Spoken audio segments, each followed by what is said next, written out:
Gajanan developers Pune यांच्याकडून आता पंढरपुरात इस्मानी कलश मंगल कार्यालय येथे साकारला जातो आहे भव्य गजानन टॉवर 10 मजली ट्विन बिल्डिंगचा प्रकल्प। मजबूत आरसीसी फ्रेम रचना, पायांसाठी वायू प्रतिबंधक उपाययोजना, आयएस मानकानुसार भूकंप प्रतिरोधक आरसीसी रचना असलेल्या गजानन टॉवर मध्ये उपलब्ध आहेत अत्याधुनिक सुविधांनी युक्त 1022 स्क्वेअर फुटाचे 2 बीएचके फ्लॅट्स, सुशोभित प्रवेश कक्ष, सामायिक क्षेत्रासाठी अत्याधुनिक सुरक्षा यंत्रणा, लिफ्ट आणि सामायिक क्षेत्रासाठी वीज बॅकअपची सुविधा, स्वतंत्र अग्निशमन यंत्रणा, 2 मजली पुरेशी पार्किंग व्यवस्था, प्रत्येक कार पार्किंगच्या ठिकाणी स्वतंत्र ईव्ही चार्जिंगची सोय, सोलर वॉटर यंत्रणा, प्रत्येक सदनिकेसाठी इन्व्हर्टरची सोय। इस्मानी कलश मंगल कार्यालया शेजारी साकारल्या जात असणाऱ्या गजानन टॉवर मध्ये आजच आपल्या हक्काचा आणि आधुनिक सुविधांनी परिपूर्ण अलिशान संपर्क क्रमांक 76 अवघ्या 16 वर्षाच्या मुलाने टोकाचे पाऊल उचलत अभिनव अशोक भेंडवडे वय वर्ष 16 यांनी राहत्या घरात गळफास घेत आत्महत्या केली।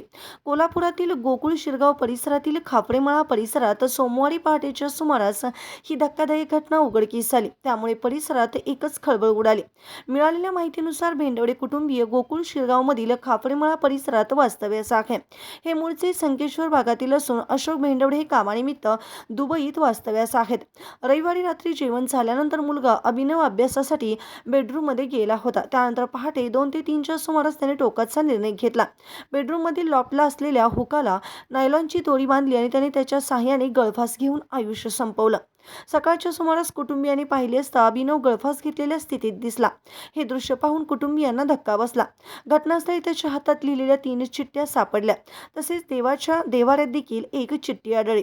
या चिठ्ठ्यांच्या आधारे पोलीस अधिक तपास करीत असून आत्महत्येच्या कारणांचा शोध घेत आहेत। दरम्यान ऐन उमेदीच्या काळात मुलाने टोकाचा निर्णय घेतल्याने कुटुंबावर दुःखाचा डोंगर कोसळला। अभिनवच्या पश्चात आई, वडील आणि लहान भाऊ असा परिवार आहे। या प्रकरणी अधिक तपास सुरू आहे। ताज्या घडामोडी पाहण्यासाठी आमच्या YouTube चॅनलवरील PVR म्हणजेच पंढरी वार्ता या न्यूजला सबस्क्राइब करा आणि शेजारील बेल आयकॉनवर क्लिक करा।